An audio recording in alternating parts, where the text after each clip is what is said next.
1945年4月30日这天下午1点左右，深藏于柏林市中心某处地下的地堡中，帝国元首希特勒正与他结婚仅1天的情人艾娃享用着他俩在一起的最后一顿午餐。这是希特勒统治纳粹德国的第12个年头，但现在看来，应该也是最后一个年头了。此时的柏林正遭遇着盟军飞机的密集轰炸，苏军元帅朱可夫准备对元首的老巢发动最后攻势。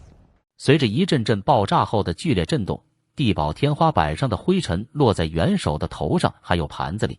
与往常一样，一同就餐的还有元首的另外2名女秘书，但艾娃一点胃口也没有。在听完自己新婚丈夫饭桌上滔滔不绝的帝国崛起演讲和对当前严峻局势的分析后，艾娃拿出了自己随身携带的氰化钾。她说她绝不会让自己陷入被苏联人俘虏并虐待的境地，她会用这玩意安静地结束生命。而希特勒表示自己会饮弹自尽，那样会走得很透且没有痛苦。但其实真正的原因是，在昨天4月29日，他刚刚得知自己的法西斯挚友墨索里尼已经被意大利游击队员处决，处决后还被扔到米兰的广场上，经历了不可描述的凌辱。希特勒不想自己死得那么不堪，所以他会选择更保险的死法。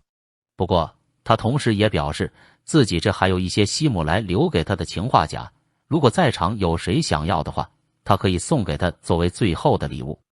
而就在10天以前，希特勒刚在地堡里举行完他56岁的生日派对，这是帝国元首希特勒的最后一天。这个曾经在广场上被无数人质疑忠诚抬手里的纳粹德国元首，他的内粹主义曾被无数信徒狂热崇拜。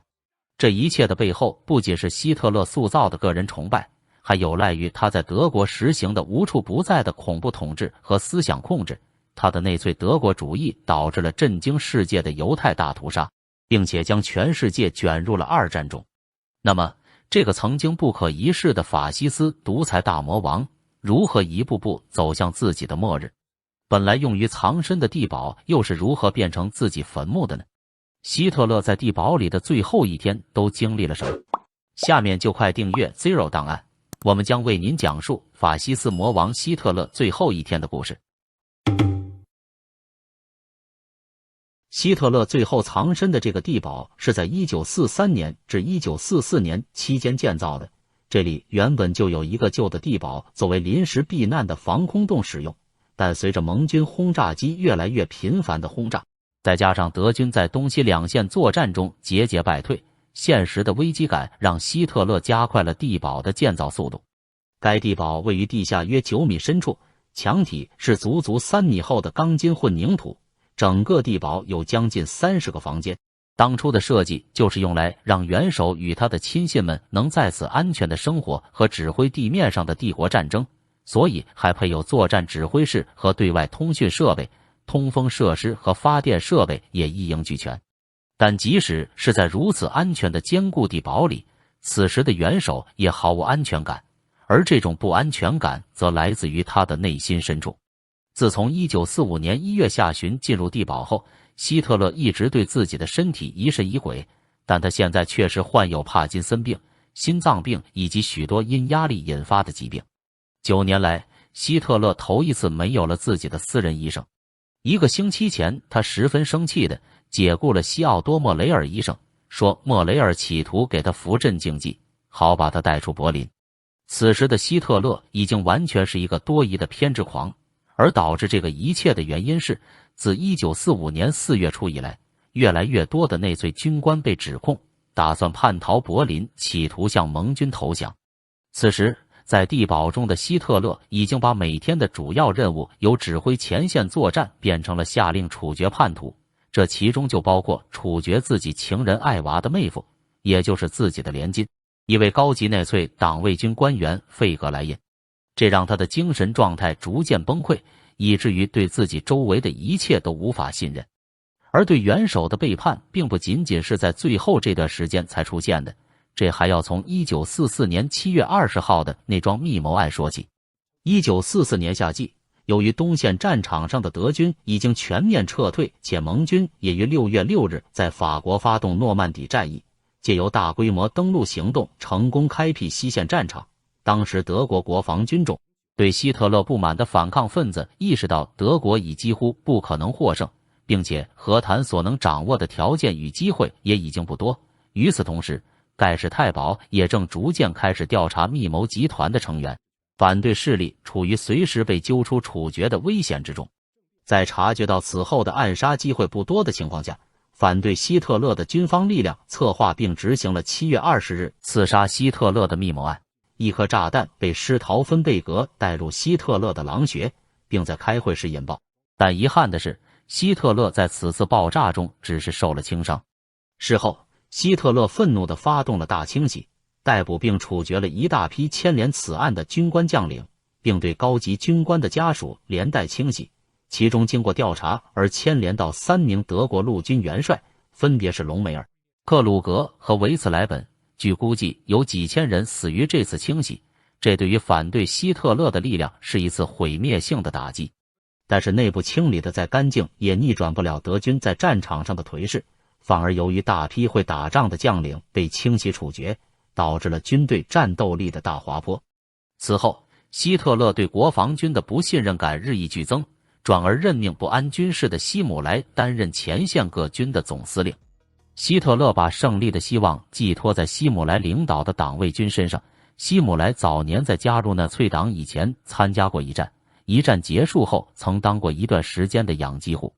养鸡户出身的希姆莱搞内部清洗和集中营屠杀是一把好手，但是真的上战场一打起仗来就是个废物。在一次迎击逼近德国本土的苏联红军时，没有作战经验的希姆莱根本不会指挥。在一波小型攻势后，他指挥的集团军群就被击溃了。希姆莱还因此以装病逃离现实。不久后，武装党卫队也为苏军即将包围他们而仓皇撤离。希特勒见状，在电话中对希姆莱破口大骂，认为他带领的党卫队、骷髅部队，甚至是警卫骑队都在敌人面前逃窜，这是耻辱的背叛行为，并下令收回该部队军官的所有勋章。而希姆莱对此也反驳道：我的元首要我摘去军官们的勋章，那我也只能去巴拉顿湖上的死尸拿。我的元首要是真的这么做，就算是一个普通党卫队队员也不会再向您宣誓效命了。由此可见，希姆莱当然不是一个打仗的料。希特勒在他说完前就挂了电话。希姆莱随后于1945年3月20日交出了指挥权。而他也已经看清德国即将战败的事实，认为如果要自保，必须要除去希特勒并和盟军进行和平谈判。继7月20日密谋案后，希特勒最信任的党卫军首领希姆莱也要抛弃他了。此后，希姆莱暗中试图联系盟军的蒙哥马利和艾森豪威尔的企图被路透社得知，随即在24小时后，英美德都知道了此事。在地堡中的希特勒得知曾经最信任的希姆莱背叛自己的消息后，陷入崩溃，对不在场的希姆莱痛骂一顿后，下令逮捕他。但希姆莱以带领武装党卫队以支援柏林的战斗为理由而向帝国北部转移，早已远离了柏林。虽然无法逮捕他，但希特勒向女秘书立好政治遗嘱，解除希姆莱所有职务。希特勒和他的法西斯导师墨索里尼一样，都是在国家经济和政治最混乱的时候趁火打劫上位的。但是希特勒的上位之路就没有墨索里尼那样轻松，仅靠一场进军罗马就一步登上最高位。1920年代初，作为一战战败国的德国，此时的政府是魏玛共和国。凡尔赛合约给德国蒙上了一层浓重的阴影，马克贬值，法国占领鲁尔工业区，给德国经济造成了致命的打击，马克最后崩溃，变成毫无价值的废纸。那时可以看到德国街头民众经常拿着成捆的钞票在排队购物，这是典型的经济崩溃造成通货膨胀的场景。于是普通民众在痛苦和绝望中逐渐抛弃了魏玛共和国。希特勒正是在这样的背景下开始了他的政治冒险家生涯。这个来自奥地利，一无所有，曾经维也纳街头的流浪汉，在参加一战负伤痊愈后，就得到德国战败的消息。这对希望看到德国崛起的希特勒来说是不小的打击。随后，他于1919年在慕尼黑参加了一个不到100个人的小党——德国工人党。他从未施展过的演讲和组织天赋，从此得到了淋漓尽致的发挥，很快就成为了该党的领袖。希特勒在德国工人党前面加上了国家社会主义，国家社会主义工人党简称为纳粹党，而加上社会主义的名头，仅仅是为了迷惑那些追随苏俄社会主义的广大工人阶层。他还亲手绘制了在今天看来无比邪恶的纳粹党党旗、万字旗，并协助制定了纳粹党的政治纲领。此纲领以反犹种族主义、民族扩张主义和反移民主义为基础。到1921年，希特勒成为纳粹党的绝对领袖时，纳粹党成员也在2年内激增至5万多人，并得到了准军事部队冲锋队4000多人的支持。1922年10月，意大利的法西斯党领袖墨索里尼发动了一场向罗马进军的政变行动，并一举获得成功，夺得总理大位。此时，身为德国纳粹党领袖的希特勒看到了墨索里尼亲身为他演示的这一条捷径，于是希特勒效仿他的法西斯导师墨索里尼，在1923年11月8日这天发动了啤酒馆暴动，并带领纳粹党的冲锋队走上街头，想一举推翻魏玛共和国的统治。但他没有墨索里尼那样的狗屎运，这场政变在不到2天的时间里就被镇压，希特勒被逮捕。政变失败后，慕尼黑法庭以叛国罪对希特勒和其他参与的头目进行了审判，但希特勒却利用审判的契机攻击议会民主制度，宣扬仇外的民族主义。在法庭上激情澎湃的演讲反而让他声名大振。他虽被判为有罪，但刑罚甚微，关押服刑1年后即获释放。希特勒利用在狱中的这段时间开始创作自传《我的奋斗》，该书于1926年出版。在这本书中，他明确提出了以种族为基础的民族主义、社会达尔文主义和反犹主义的人类历史观。他主张对内独裁，对外军事扩张，并攫取东部的生存空间，力图清除东部的土著和劣等人口。出狱之后的希特勒重组并统一了纳粹党。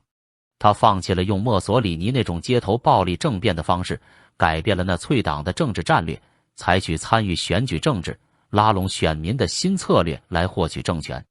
1929年席卷世界的经济危机给他的国家社会主义运动带来了机会。德国的失业工人数超过了600万，人民的苦难成为他实现野心的台阶。迷茫之中的德国人民需要一个像希特勒这样的人物，即使没有希特勒，也会有东特勒、北特勒或者南特勒出现。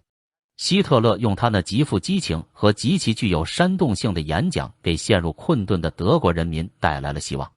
纳粹党同时利用海报、报纸、广播等大力宣传他们的口号、理念和政治主张。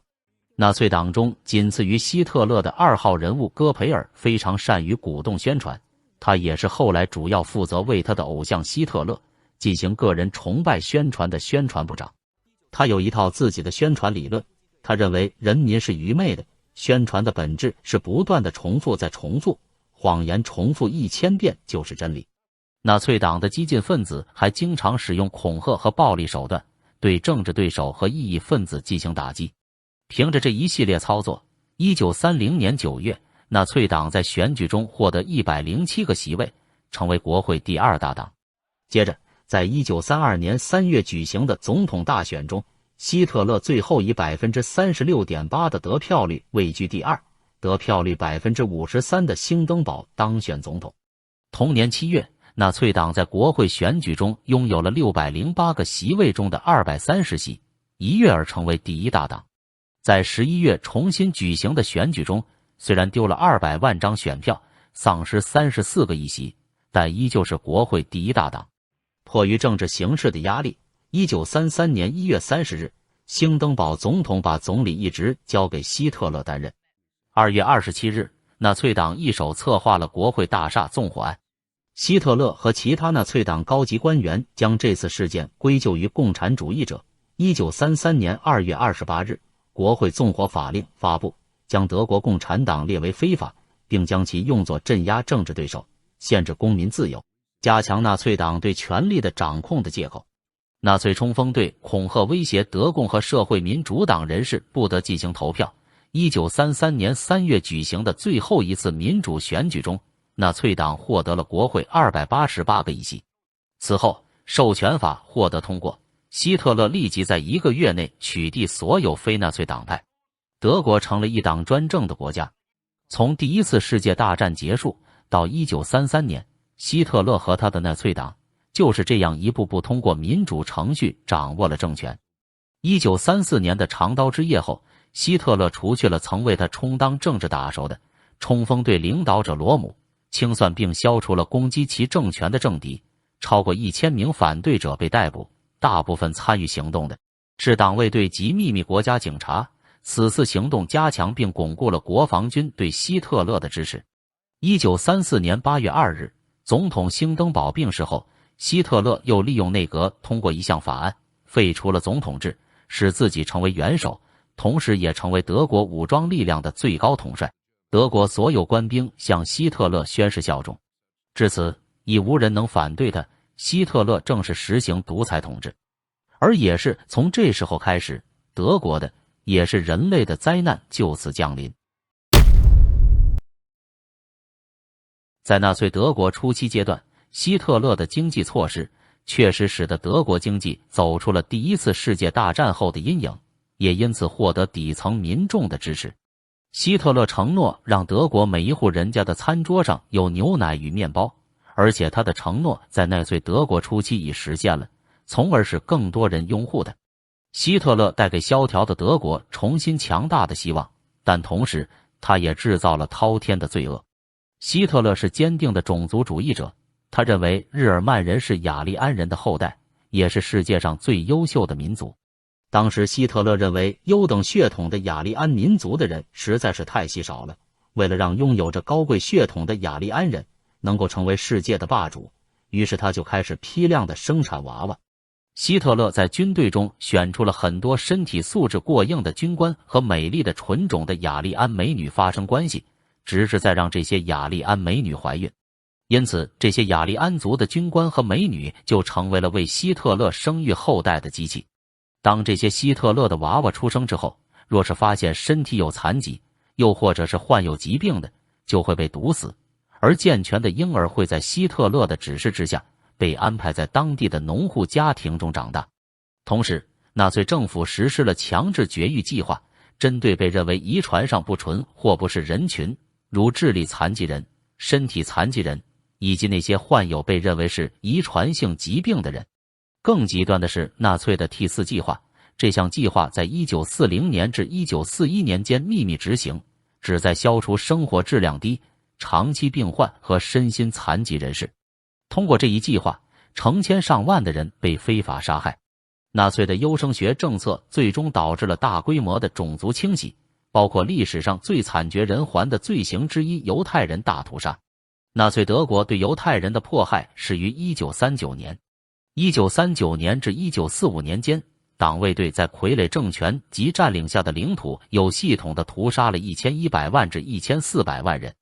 其中包含在集中营、犹太区的600万犹太人。除了毒气，许多人死于饥饿与疾病，或死于过度劳动。最臭名昭著的屠杀中心就是奥斯维辛集中营。犹太人的屠杀计划由纳粹领导高层希姆莱与海德里希在其中扮演关键角色。希特勒另一个重大的罪行就是频繁地发动对外扩张战争，最后将全世界卷入第二次世界大战，而二战也导致了他最后的灭亡。纳粹德国自1930年代初就开始大力发展军事工业，同时德国还具有深厚的军事传统和一战的丰富经验，再加上严格的选拔和培训系统，德国由此出现了一批包括隆美尔在内的优秀将领，他们是德国强大军事实力的重要组成部分，也是希特勒得以开启疯狂对外扩张的基本盘。1938年初，希特勒巩固了自己的内部权力后，便准备对外实行长期性领土的扩张。他认为所有德意志民族应置于一个共同国家的统治之下，而德奥合并是他向外扩张领土的第一步。通过强大的宣传机器，纳粹党在德奥两国中煽动民族主义和大德意志主义情绪，在奥地利支持亲纳粹势力，加之军事的威胁，当时的奥地利总理舒士尼格在向英法求援无果后辞职，最终在1938年3月12日，德国军队无抵抗地进入奥地利。这一行动在奥地利得到了部分民众的欢迎，而这都是纳粹的宣传效果。随后，由于英国的绥靖政策，德国在1939年3月侵占捷克斯洛伐克全境，希特勒抵达布拉格。英国首相张伯伦大为吃惊，这才开始防止希特勒之后的扩张行为。1939年，德国入侵波兰，引发第二次世界大战。2天后，英国和法国对德国宣战。1940年9月24日，在德国柏林，希特勒与意大利外长齐亚诺及日本驻德大使莱奇三郎签署三国同盟条约，象征二战轴心国的确立。1940年春，德国迅速攻占了丹麦、挪威、比利时、荷兰和卢森堡。随后，纳粹德国发动了对法国的闪电战，迫使法国于6月22日投降。在征战了大半个欧洲后，疯狂的希特勒试图让空军通过对英国的持续空袭来实现对英国的空中优势，但最终未能成功。希特勒转头又把战火烧到了苏联。1941年6月，德国违反之前的苏德互不侵犯条约，对苏联发动了巴巴罗萨行动，迅速占领了苏联的大片领土，但在莫斯科、列宁格勒和斯大林格勒的攻势中受阻。1941年12月，美国在珍珠港遭到日本袭击后，与英国一同对德国宣战，使得战争成为一场全球性的冲突。而这也是二战重要的转折点，苏联与美英等强国的加入，让战场的形势得到了扭转。从1942年开始，虽然德国在北非和苏联的初期取得了一些进展，但最终在北非和斯大林格勒战役中遭遇重大失败。到了1943年，随着苏联在库尔斯克战役中的胜利，以及盟军在北非取得全面胜利并开始意大利战役，战争的主动权开始转向盟军。1944年6月6日，盟军在诺曼底登陆，开启了解放西欧的行动。1944年底到1945年初，苏联军队从东线向德国推进，到1945年初已进入德国东部和中部地区。1945年4月，盟军从西方和苏联军队从东方对德国进行夹击。4月初，苏联军队开始攻占柏林。这时，野心勃勃的希特勒开始为他无节制的扩张领土战争行为付出代价。在苏军攻占柏林之际，希特勒躲进了自己的地堡中。1945年4月30日，这是希特勒的最后一天。地堡外的美军和苏军正在竭尽全力抢占攻入柏林、俘获纳粹德国元首的先机。而希特勒在几天前还在向自己身边的人宣称自己的帝国还能再维系1000年。但随着包括被认为最忠诚于自己的希姆莱在内的一众纳粹高官的叛逃，没有几个人再相信他的鬼话了。地堡内的高官个个都在想方设法从元首身边溜走。希特勒开始后悔自己当初没有像斯大林一样把身边的高官都清洗干净，以至于给了那么多军官叛逃的机会。而现在最相信元首的应该只有他的脑残粉，纳粹党内的第2号人物戈培尔了。作为宣传部长，是戈培尔用宣传打造出了自己和德国人的偶像希特勒，而他也将为自己的偶像陪葬。几天前，戈培尔就把老婆孩子都接到了地堡内生活，时刻陪在元首希特勒的身边。他们的到来让气氛凝重的地堡里多了一些欢声笑语，但残酷的是，他们也将为元首殉葬。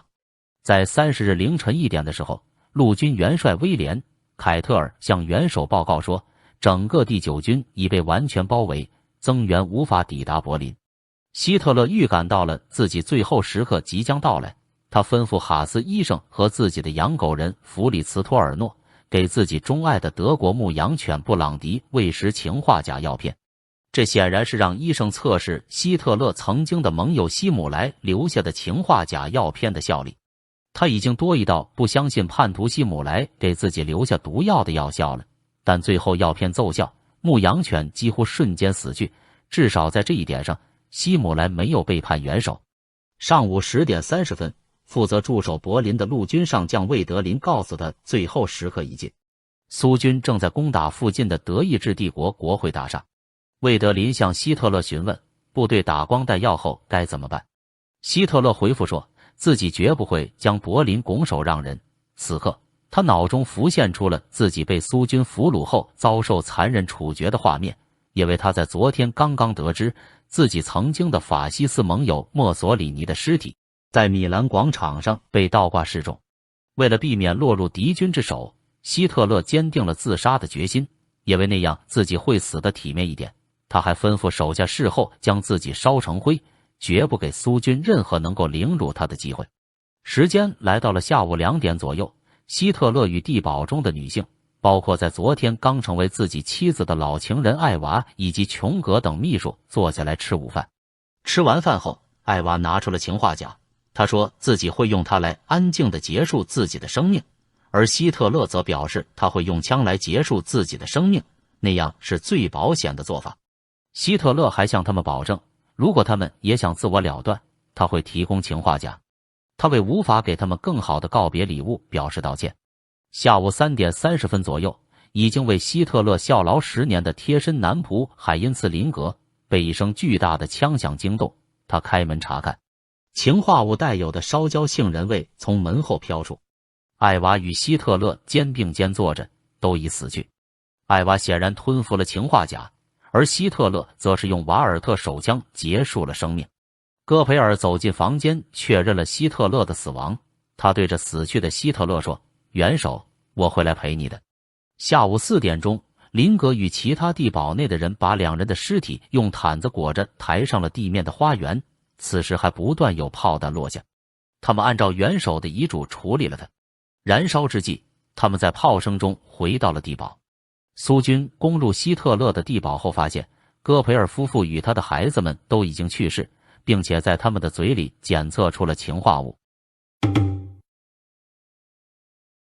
1945年5月2日至5日，苏联士兵在希特勒藏身的地下掩体附近发现了疑似希特勒未燃烧完的尸体。一种说法是，后经由法医、专家及相关证据确认为希特勒的尸体，而另一说，希特勒尸体下落不明，有历史学家质疑希特勒自枪说为德军杜撰。